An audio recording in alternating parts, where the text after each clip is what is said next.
My name is Rio. Yes, I am talking bird. Bird. I am. আপনি জানলে অবাক হবেন, বাছিয়ার পাখিও কিন্তু ময়না, শালিক, টিয়া এই পাখিগুলোর মতো স্পষ্ট করে মানুষের মতো করে একদম কথা বলতে পারে।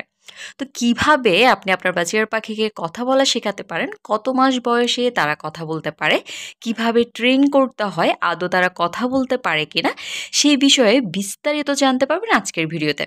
তাই যারা বাছিয়ার পাখিকে খুব সহজেই টেম করতে চান, অর্থাৎ পোষ মানাতে চান, আপনি চান যে আপনার বাছিয়ার পাখি আপনার কথা শুনুক, আপনার কাছাকাছি থাকুক, তো কিভাবে আপনি সহজেই আসলে করতে পারেন, বা কথা বলা শেখাতে চাইলে কি পদ্ধতি রয়েছে, এই বিষয়ে বিস্তারিত জানতে না টেনে সম্পূর্ণ ভিডিওটি দেখতে থাকুন। আর অনেকেই আছেন যারা আজকে প্রথমবার আমাদের চ্যানেলের ভিডিওগুলো দেখছেন। তো আপনারা যারা নতুন কিংবা এখনও আমাদের চ্যানেলটি সাবস্ক্রাইব করেননি, এখনই চ্যানেলটি সাবস্ক্রাইব করে ভিডিওটি দেখতে থাকুন এই ধরনের আরও প্রয়োজনীয় পাখি সম্পর্কিত ভিডিও পাওয়ার জন্য। তো চলুন শুরু করা যাক। তো প্রথমেই জানি, বাছিয়ার পাখি কি কথা বলতে পারে? জি, অবশ্যই। আপনি যদি আপনার পাখিকে পর্যাপ্ত সময় দিতে পারেন এবং সঠিক পদ্ধতিতে ট্রেন করতে পারেন, তাহলে কিন্তু আপনার বাছিয়ার পাখিও ময়না, শালিক, টিয়া এই পাখিগুলোর মতো সুন্দর করে কথা বলতে পারবে। তবে একটি কথা মাথায় রাখতে হবে, সেটি আপনি যদি আপনার পাখিকে কথা বলা শেখাতে চান, তাহলে কিন্তু অবশ্যই আপনাকে অনেক বেশি ধৈর্যশীল হতে হবে এবং অনেক বেশি সময় তাদের পেছনে ব্যয় করার মানসিকতা থাকতে হবে। কারণ আপনি যখন একটা পাখিকে কথা বলা শিখাবেন, অর্থাৎ মানুষের মতো করেও তারাও যেন কথা বলতে পারে টুকটাক, সেভাবে যদি শিখাতে চান, অবশ্যই কিন্তু তাদেরকে পর্যাপ্ত সময় দিতে হবে, তাদের সাথে সময় কাটাতে হবে। তাই অবশ্যই আপনাকে পাখিকে যে অতিরিক্ত একটা সময় দিতে হবে, সেই মানসিকতাটা আপনার মধ্যে রাখতে হবে যদি আপনি আপনার পাখিকে ট্রেন করতে চান। পাখিকে কথা বলা শেখানোর জন্য অথবা পোষ মানানোর জন্য সহজেই আপনি যে কাজটি প্রথমে করবেন, সেটি আপনি আপনার পাখিকে, যে পাখিটাকে টেম বা কথা বলা শেখাতে চান, তাকে ছোট্ট একটি নাম দিয়ে দেন। অনেক নাম রয়েছে, যেমন মিটু, চিকু, পিকু, রিকু, জ্যাক, রিও, এই ধরনের কিন্তু অনেক নাম রয়েছে। আপনারা যদি নাম দিতে না পারেন, যে ছোট নাম খুঁজে না পান, তাহলে কিন্তু আপনারা গুগল করতে পারেন। গুগলে বাজিয়ার পাখির অনেক ছোট ছোট সুন্দর সুন্দর কিউট কিউট নাম পাওয়া যায়। আপনারা সেখান থেকে একটি ছোট্ট নাম রেখে দিবেন। নাম যত বেশি ছোট হবে, আপনার পাখি সেটা মনে রাখার ক্ষমতা কিন্তু অনেক বেশি হবে। তাই অবশ্যই নাম পছন্দ করার সময় ছোট্ট একটির নাম আপনি আপনার পাখিকে দিয়ে দিবেন।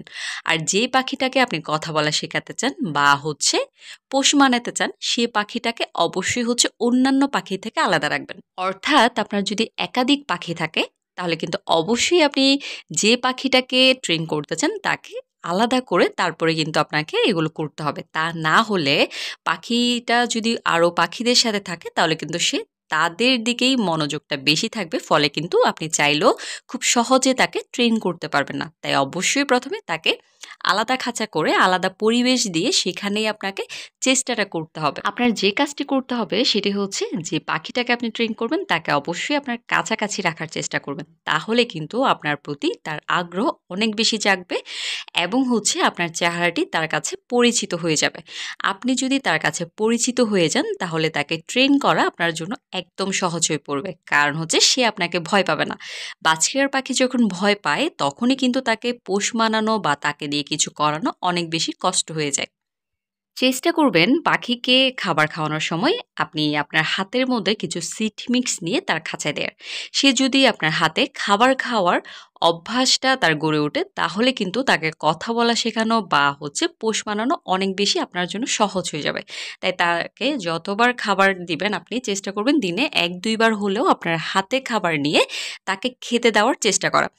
এইভাবে করে সে যদি প্রথম না খায়, আপনি যে কাজটা করবেন সেটা রাতের বেলা খাঁচা থেকে তার খাবারগুলো সরিয়ে রেখে সকালে বা দিনের বেলা যে সে যখন ক্ষুধার্ত থাকবে, তখন আপনি যেটা করবেন, খাঁচার মধ্যে খাবারের পাত্রটি না দিয়ে আপনার হাতের মধ্যে খাবার নিয়ে হাতটা খাঁচায় দিবেন। তাহলে কিন্তু দেখবেন সে যেহেতু ক্ষুধার্ত, তাহলে সে কিন্তু খাওয়ার জন্য অবশ্যই আপনার হাতের কাছে আসবে। এইভাবে আপনি যদি বেশি না 3-4 দিন প্র্যাকটিস করেন, তাহলে কিন্তু দেখবেন আপনার পাখি আপনার হাতে খাবার খাওয়া শুরু করে দিয়েছে।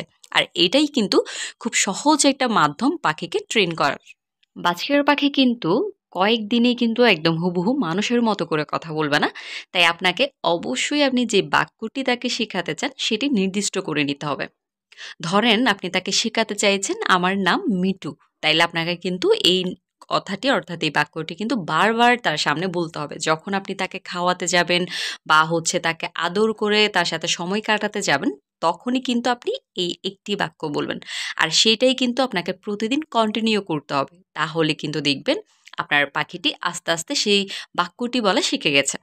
তো আপনারা পাখিকে কথা বলা শেখানোর জন্য বা পোষ মানানোর জন্য যে সাইজের পাখি নির্বাচন করবেন সেটি সবচাইতে ভালো হয় যদি আপনি হ্যান্ড ফিডিং করানো কোনো পাখিকে কথা বলা শেখাতে চান। কারণ কথা বলা তাদের জন্য অনেক বেশি সহজ হয়ে যায়, যেহেতু তারা ছোটবেলা থেকে আপনার হাতে খাবার খেয়ে অভ্যস্ত, আপনার সাথে সময় কাটিয়ে তারা অভ্যস্ত।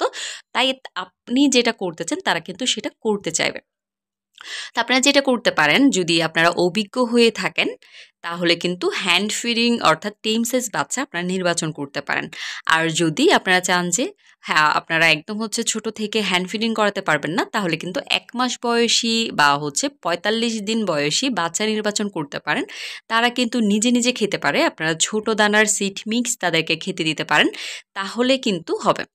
তা আপনি 1 মাস বয়সী বাচ্চা নির্বাচন করতে পারেন বা চাইলে একদম নিউবর্ন বেবি দিয়েও কিন্তু শুরু করতে পারেন। কারণ সেমি অ্যাডাল্ট বা অ্যাডাল্ট পাখি থেকে বাচ্চা পাখিরা কিন্তু খুব সহজে কথা বলা শিখতে পারে, যেহেতু তারা সবেমাত্র বড় হচ্ছে, তারা এখনো ছোট।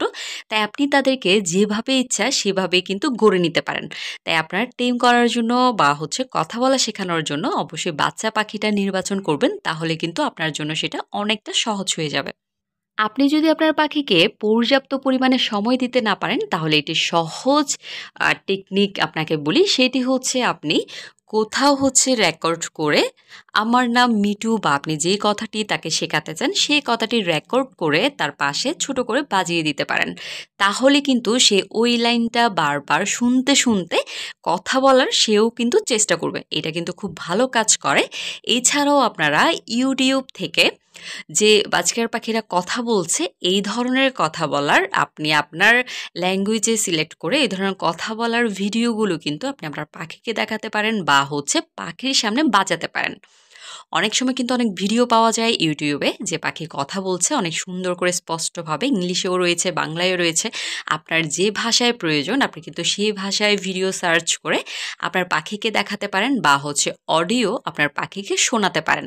তাহলে কিন্তু ধীরে ধীরে আপনার পাখিও সেইভাবে কথা বলবে। সে যখন দেখবে একটা পাখি এভাবে কথা বলছে, সে কিন্তু সেই পাখিটাকে নকল করার চেষ্টা করবে। তো এইটা কিন্তু আপনার জন্য দারুণ একটি ব্যাপার এবং খুব সহজ এটি মাধ্যম, আপনারা এটাও করতে পারেন। তো আপনি পাখিকে যতবার দিনের বেলা বা সারাদিনে যতবার তাকে খাবার দিতে যাবেন ততবারই কিন্তু তার ছোট্ট নাম ধরে রাখবেন, যেমন মিটু মিটু বা পিকু, এই ধরনের নাম ধরে তাকে বারবার ডাকবেন। তাহলে কিন্তু যখন আপনি এটা কয়েকদিন রিপিট করবেন সে কিন্তু আস্তে আস্তে আপনার ডাকে সাড়া দেওয়ার চেষ্টা করবে বা সে কিন্তু বুঝে যাবে আসলে তাকে আপনি এই নামেই ডাকছেন। যে পাখিটাকে আপনি কথা বলে শেখাতে চান বা টেম করতে চান, চেষ্টা করবেন সেই পাখিটাকে দিনের কিছু সময় হলেও আপনার রুমে ছেড়ে দেওয়ার।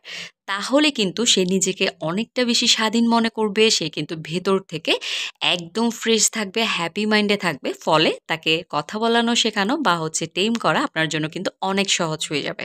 তো অনেকেই কিন্তু পাখিকে টেম করতে চান বা কথা বলা শেখাতে চান, কিন্তু দেখা যায় পাখিকে সারাক্ষণ খাঁচায় বন্দি অবস্থায় রাখেন। আসলে বন্দি পাখি থেকে মুক্ত পাখিকে আপনার হাতে নিয়ে আসা কিন্তু অনেক বেশি সহজ। তাই আপনারা চেষ্টা করবেন পাখিকে দিনের কিছুটা সময় হলেও একটু খোলামেলা পরিবেশটা দেওয়ার। তো আপনারা যারা এই ভিডিওটি দেখছেন বা নিয়মিত আমাদের চ্যানেলের ভিডিওগুলো দেখেন, আপনারা অবশ্যই কিন্তু লাইক বাটনে একটা ক্লিক করে দিবেন। কারণ লাইকগুলো দেখে কিন্তু আমরা বুঝতে পারি আমাদের পরিবারের সদস্য আসলে কারা। তো আজকে এতটুকু পর্যন্তই। আল্লাহ হাফেজ।